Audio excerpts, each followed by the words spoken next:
ಬಕ್ಸಾರ್ ಕದನ. ಈ ಬಕ್ಸಾರ್ ಕದನ ಯಾವಾಗಾಯಿತು? 1764ರಲ್ಲಿ ಆಯಿತು. ಇವಾಗ ಬಂಗಾಳದ ನವಾಬನನ್ನಾಗಿ ಯಾರಾಗಿದ್ದರು? ಮೀರ್ ಜಾಫರ್ ನಾಡಿಯನ್ನಾದಂತಹ ಮೀರ್ ಕಾಸಿಮ್ ಇವಾಗ ಬಂಗಾಳದ ನವಾಬನಾಗಿದ್ದ. ಬಕ್ಸಾರ್ ಕದನ 1764ರಲ್ಲಿ ನಡೆಯಿತು. ಮೀರ್ ಕಾಸಿಮ್ ಒಬ್ಬ ಸಮರ್ಥ ಆಡಳಿತಗಾರ. ಈತನು ಸಹ ಆರಂಭದಲ್ಲಿ ಕಂಪನಿಗೆ ನಿಷ್ಠೆಯಿಂದಿದ್ದನು. 2,00,000 ಪೌಂಡ್ ಹಣದ ಜೊತೆಗೆ ಕೆಲವು ಪ್ರದೇಶಗಳನ್ನು ಕಂಪನಿಗೆ ಬಿಟ್ಟುಕೊಟ್ಟನು.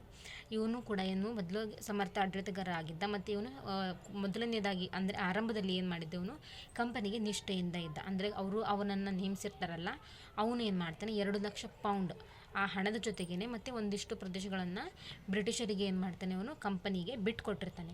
ಆದರೆ ಶೀಘ್ರವೇ ಮೀರ್ ಕಾಸಿಮ್ ತನ್ನನ್ನು ಸ್ವತಂತ್ರ ರಾಜನೆಂದು ಭಾವಿಸಿದನು.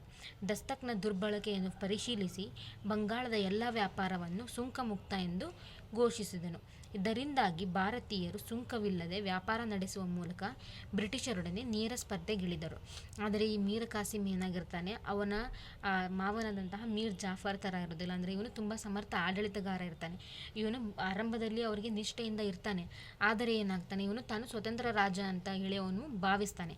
ಭಾವಿಸುವುದಷ್ಟೇ ಅಲ್ಲದೆ ಅವನು ಈ ದಸ್ತಕನ ದುರ್ಬಳಕೆಯನ್ನು ಪರಿಶೀಲಿಸ್ತಾನೆ. ಎಲ್ಲೆಲ್ಲೆಲ್ಲ ಹೆಂಗೆ ಈ ದಸ್ತಕ್ ಅನ್ನೋದು ದುರ್ಬಳಕೆ ಆಗ್ತಾ ಇದೆ ಅಂತ ಅವನು ನೋಡಿ, ಮತ್ತು ಅವನು ಭಾರತದ ವ್ಯಾಪಾರಿಗಳು ಏನಿರ್ತಾರಲ್ಲ ಅವರಿಗೆ ಯಾವುದೇ ಸುಂಕವನ್ನು ವಿಧಿಸೋದಿಲ್ಲ. ಅಂದರೆ ಸುಂಕವಿಲ್ಲದೇನೆ ಅವ್ರು ಏನು ಮಾಡ್ಬೋದು, ಬ್ರಿಟಿಷರೊಡನೆ ಅಂದರೆ ಬೇರೆ ಬೇರೆ ವ್ಯಾಪಾರಗಳನ್ನು ಅವರು ಮಾಡ್ಬೋದು. ಹೀಗೆ ಮಾಡೋದ್ರ ಮೂಲಕ ಅವರು ಬ್ರಿಟಿಷರೊಡನೆ ನೇರ ಸ್ಪರ್ಧೆಗಿಳಿತಾರೆ. ಯಾರು? ಭಾರತದ ವ್ಯಾಪಾರಿಗಳು. ಪರಿಣಾಮ ಬ್ರಿಟಿಷರ ವ್ಯಾಪಾರಕ್ಕೆ ಹೊಡೆತ ಬಿದ್ದಿತ್ತು. ಏಕೆಂದರೆ ಇವಾಗ ಏನು ಸುಂಕ ಬರೋದಿಲ್ಲ ಬ್ರಿಟಿಷರಿಗೆ, ಮತ್ತು ಅಂದರೆ ಭಾರತೀಯರು ಕೂಡ ಏನು ಸುಂಕವಿಲ್ಲದೆ ಕೂಡ ಅವರು ವ್ಯಾಪಾರ ನಡೆಸ್ತಾರೆ. ಇದರಿಂದಾಗಿ ಬ್ರಿಟಿಷರ ವ್ಯಾಪಾರಕ್ಕೆ ಏನಾಗುತ್ತೆ, ಹೊಡೆತ ಬೀಳುತ್ತೆ. ಬ್ರಿಟಿಷರಿಗೆ ನವಾಬನನ್ನು ವಿರೋಧಿಸಲು ಇದಿಷ್ಟೇ ಸಾಕಿತ್ತು.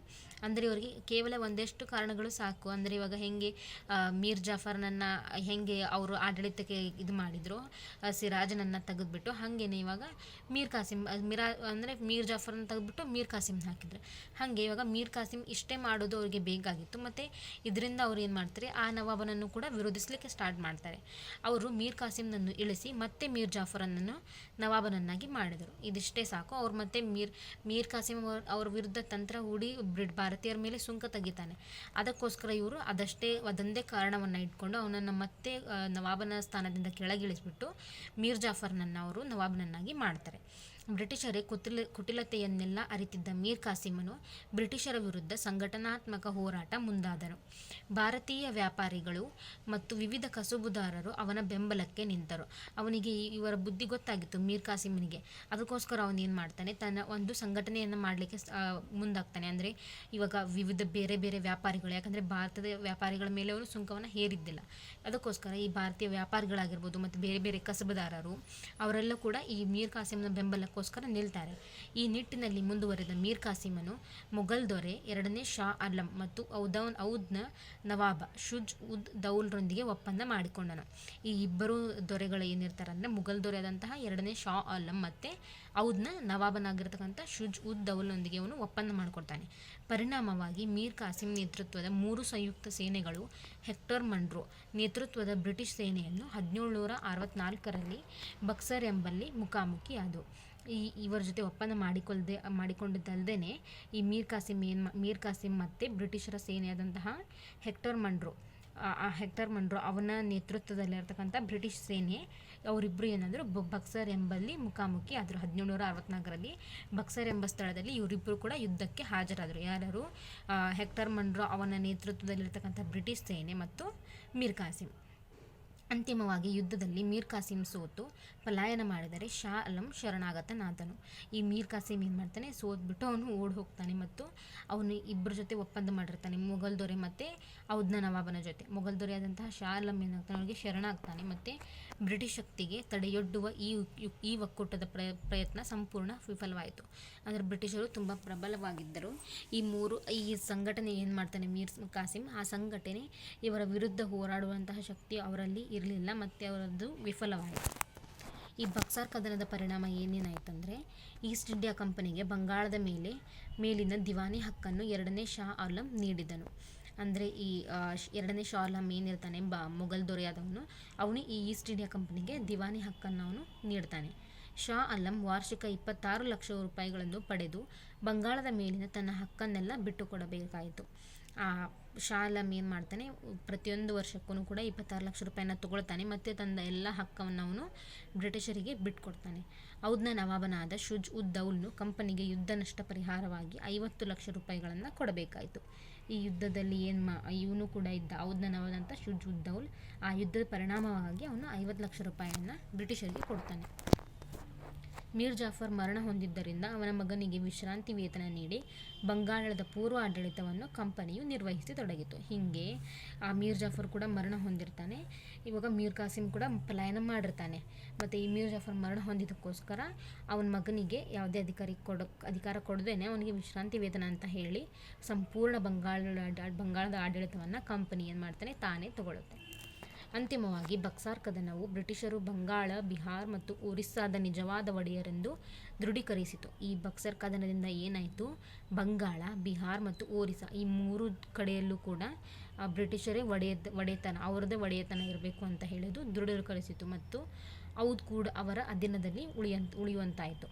1765ರಲ್ಲಿ ರಾಬರ್ಟ್ ಕ್ಲೈವನು ಬಂಗಾಳದಲ್ಲಿ ದ್ವಿಪ್ರಭುತ್ವ ಪದ್ಧತಿಯನ್ನು ಜಾರಿಗೆ ತಂದನು. ಈ ಪದ್ಧತಿಯಂತೆ ಬ್ರಿಟಿಷರು ಭೂಕಂದಾಯ ವಸೂಲಿ ಮಾಡುವ ಹಕ್ಕನ್ನು ಹೊಂದಿದ್ದರು, ಆದರೆ ನವಾಬನು ಆಡಳಿತ, ನ್ಯಾಯ ಮೊದಲಾದ ಆಡಳಿತಾತ್ಮಕ ಕಾರ್ಯಗಳನ್ನು ನಿರ್ವಹಿಸುತ್ತಿದ್ದನು. ಮತ್ತು ಈ 1765ರಲ್ಲಿ ರಾಬರ್ಟ್ ಕ್ಲೈವ್ ಏನಿರ್ತಾನೆ, ಬ್ರಿಟಿಷ್ ಸೇನಾಧಿಕಾರಿ, ಅವನು ಈ ದ್ವಿಪ್ರಭುತ್ವ ಪದ್ಧತಿನ ಜಾರಿಗೆ ತಂದಿರ್ತಾನೆ. ಅಂದರೆ ದ್ವಿಪ್ರಭುತ್ವ ಅಂದರೆ ಇಬ್ಬರು ಪ್ರಭುತ್ವ, ಅಂದರೆ ಇಬ್ಬರು ಕಡೆ ಅಧಿಕಾರ ಕೂಡ ಇರುತ್ತೆ. ಅಂದರೆ ಈ ಏನೇನು ಅಧಿಕಾರ ಯಾರ ಹತ್ರ ಇರುತ್ತೆ ಅಂದರೆ, ಬ್ರಿಟಿಷರ ಹತ್ರ ಭೂಕಂದಾಯ ವಸೂಲಿ ಮಾಡೋ ಹಕ್ಕನ್ನು ಹೊಂದಿರ್ತಾರೆ. ಅಂದರೆ ದ್ವಿಪ್ರಭುತ್ವ ಅಲ್ವಾ, ಒಂದನೇ ಪ್ರಭುತ್ವ ಯಾವುದು, ಭೂಕಂದಾಯವನ್ನು ವಸೂಲಿ ಮಾಡೋದು. ಆ ಕಾರ್ಯವನ್ನು ಯಾರು ಹೊಂದಿರ್ತಾರೆ, ಬ್ರಿಟಿಷರ ಹತ್ರ ಇರುತ್ತೆ ಆ ಕೆಲಸ. ಮತ್ತು ಆಡಳಿತ, ನ್ಯಾಯ ಮೊದಲಾದ ಆಡಳಿತಾತ್ಮಕ ಕಾರ್ಯವನ್ನು ಯಾರು, ನವಾಬ, ಅವನು ನಿರ್ವಹಿಸಬೇಕಾಗತ್ತೆ. ಹೀಗೆ ಬ್ರಿಟಿಷರು ತಮ್ಮ ವಾಣಿಜ್ಯ ಹಿತಾಸಕ್ತಿಯನ್ನು ಕಾಪಾಡಿಕೊಳ್ಳುವ ಸಲುವಾಗಿ ಭಾರತದಲ್ಲಿ ರಾಜಕೀಯ ಪರಮಾಧಿಕಾರಿಯನ್ನು ಕಾರವನ್ನು ಸ್ಥಾಪಿಸಿದರು. ಇದು ನಿಮಗಿದು ತಿಳಿದಿರಲಿ, ಇದನ್ನು ನೋಡ್ಕೊಳ್ಳಿ. ಅಂದರೆ ಯಾವ್ಯಾವ ಕಂಪ್ನಿ, ಅಂದರೆ ಫ್ರೆಂಚರಾಗಿರ್ಬೋದು, ಡಚ್ರವರೆಲ್ಲ ಯಾವಾಗ ಎಲ್ಲೆಲ್ಲಿ ತಮ್ಮ ಸ್ಥಾಪನೆಯನ್ನು ಮಾಡಿದರು, ಯಾವ್ಯಾವ ಅವ್ರ ನೆಲೆಗಳು, ಅದೆಲ್ಲ ಇದೆ. ಇವಾಗ ನೋಡಿ, ಇವಾಗ ನಿಮಗೆ ಪಾಠ ಅರ್ಥ ಆದ ತಕ್ಷಣ ಏನು ಮಾಡಿ, ನೀವು ಬುಕ್ಕನ್ನು ತೆಗೆದುಬಿಟ್ಟು ಇವೆಲ್ಲನ ನೀವು ತುಂಬ್ಕೊಳ್ತಾ ಹೋಗಿ. ನಿಮಗೆ ನೀವು ತುಂಬುವಷ್ಟು ನಿಮಗೆ ಪಾಠ ತಿಳಿದಿದೆ ಅಂದ್ಕೊಂಡಿದ್ದೀನಿ. ಇವಾಗ ನೋಡಿ, 1453ರಲ್ಲಿ ಆಟೋಮನ್ ಟರ್ಕರು ಡ್ಯಾಶ್ ನಗರವನ್ನು ವಶಪಡಿಸಿಕೊಂಡ್ರು. ಯಾವ ನಗರ ಹೇಳಿ, ಕಾನ್ಸ್ಟಂಟಿನೋಪಲ್ ಅಲ್ವಾ. ಹಾಗೆ ನೀವು ಪಾಠವನ್ನು ಒಂದ್ಸಲ ಓದ್ಬಿಟ್ರೆ ಸಾಕು. ಇವು ಯಾವುದು ಅಂತ ಟಫ್ ಅಂತ ಇಲ್ಲ, ಈಸಿ ಇದೆ. ನೀವು ತುಂಬ ಇನ್ನೂ ಪ್ರಯತ್ನ ಮಾಡಿ, ತುಂಬ ಈಸಿ ಆಗುತ್ತೆ. ನೀವು ಏನು ಮಾಡಬೇಕು, ಪಾಯಿಂಟ್ಸ್ ಮಾಡಿ ಇಟ್ಕೊಳ್ಳೋವಂತಹ ನೀವು ಅಭ್ಯಾಸವನ್ನು ಬೆಳೆಸಬೇಕು. ಒಂದು ನೋಟ್ಸ್ ಅಂತ ಮಾಡಿ, ಅಂದರೆ ಈ ಪಾಠದಲ್ಲಿ ಏನೇನೆಲ್ಲ ಇಂಪಾರ್ಟೆಂಟು, ಯಾವ್ಯಾವ ಕದನಗಳು ಬರ್ತಾವೆ, ಮತ್ತು ಯಾರ್ಯಾರ ಮಧ್ಯೆ ಆಗುತ್ತೆ, ಮತ್ತು ಯಾವುದಕ್ಕೋಸ್ಕರ ಭಾರತರು ಬಂದಿದ್ದರು, ಮತ್ತು ಫಸ್ಟ್ ಯಾರು ಬಂದರು ಭಾರತಕ್ಕೆ, ಯಾವ ಜಲಮಾರ್ಗ ಇತ್ತು, ಜಲಮಾರ್ಗ ಕಂಡು ಹಿಡಿಯೋಕ್ಕಿಂತ ಮುಂಚೆನೇ ನಮ್ಮ ಭಾರತದಲ್ಲಿ ವ್ಯಾಪಾರ ಹೆಂಗಾಗ್ತಾಯಿತ್ತು, ಮತ್ತು ಅದಲ್ಲದೆ ಮತ್ತು ಸೂಯೇಜ್ ಕಾಲುವೆ ಯಾವ ಥರ ಆಯಿತು, ಹೀಗೆ ಇದನ್ನೆಲ್ಲ ಕೂಡ ನೀವು ಇಲ್ಲಿ ನೋಟ್ಸ್ ಥರ ನೀವು ಮಾಡಿಟ್ಕೊಳ್ತಾ ಹೋಗಬೇಕು. ಇವೆಲ್ಲವನ್ನು ತುಂಬ್ತೀರ ಅಂತ ನಾನು ಅಂದ್ಕೊಂಡಿದ್ದೀನಿ. ನೀವು ನಿಮ್ಮ ಮನೆ ಹತ್ತಿರ ನೀವು ಫ್ರೆಂಡ್ಸ್ ಇದ್ದರೂ ಕೂಡ ನೀವೆಲ್ಲರೂ ಈ ಪಾಠವನ್ನು, ಈ ವಿಡಿಯೋ ನೀವಷ್ಟೇ ಅಲ್ಲದೆ ನಿಮ್ಮ ಮನೆ ಹತ್ರ ಇರ್ತಕ್ಕಂಥ ಬೇಕಾದ್ರೆ ಇಬ್ಬರು ಕೂಡಿ ಅಥವಾ ನೀವು ಎಲ್ಲ ಗೆಳೆಯರು ಕೂಡ ನೋಡಿಬಿಟ್ಟು ನೀವು ನೀವು ಉತ್ತರ ಚರ್ಚಿಸಿ. ಅಂದರೆ ನೀವು ಒಂದೊಬ್ಬರೇ ಮಾಡೋದನ್ನ ಕಂಬೈನ್ ಸ್ಟಡಿ ಮಾಡಿದಾಗ ಏನಾಗುತ್ತೆ, ನಿಮಗೆ ಗೊತ್ತಿರ್ತಕ್ಕಂಥ 1-2 ಪಾಯಿಂಟ್ಸ್ನ ನೀವು ಹೇಳ್ತೀರಾ, ನಿಮ್ಮ ಫ್ರೆಂಡಿಗೆ ಗೊತ್ತಿರ್ತಕ್ಕಂಥ 1-2 ಪಾಯಿಂಟ್ಸನ್ನು ಅವ್ರು ಹೇಳ್ತಾರೆ. ಹೀಗೆ ಹೇಳೋದ್ರಿಂದ ನಿಮಗೂ ಕೂಡ ಜ್ಞಾಪಕ ಇರುತ್ತೆ, ಅವ್ರಿಗೂ ಕೂಡ ಜ್ಞಾಪಕ ಇರುತ್ತೆ. ಮತ್ತು ನೀವು ಇದನ್ನು ಬರೆದು ತೆಗೀರಿ. ಚಟುವಟಿಕೆ: ಬ್ರಿಟಿಷರು ಕಟ್ಟಿದ ಪ್ರೆಸಿಡೆನ್ಸಿ ನಗರಗಳನ್ನು ಕುರಿತು ಮಾಹಿತಿ ಸಂಗ್ರಹಿಸಿ. ಅಂದರೆ ಇವಾಗ ಬ್ರಿಟಿಷರು ಪ್ರೆಸಿಡೆನ್ಸಿ ನಗರಗಳನ್ನು ಏನೇನು ಕಟ್ತಾರಲ್ವ, ಅಂದರೆ ಕಲ್ಕತ್ತಾ ಹಾಗೆಲ್ಲ, ಅದೆಲ್ಲದರದ್ದು ಕುರಿತು ಅವ್ರು ಯಾವ ಥರ ಕಟ್ತಾರೆ, ಮತ್ತು ಯಾರನ್ನು ಸೋಲಿಸಿಬಿಟ್ಟು ಕಟ್ತಾರೆ, ಹೀಗೆ ಇದನ್ನೆಲ್ಲ ಕೂಡ ನೀವು ಮಾಹಿತಿಯನ್ನು ಸಂಗ್ರಹಿಸಿ.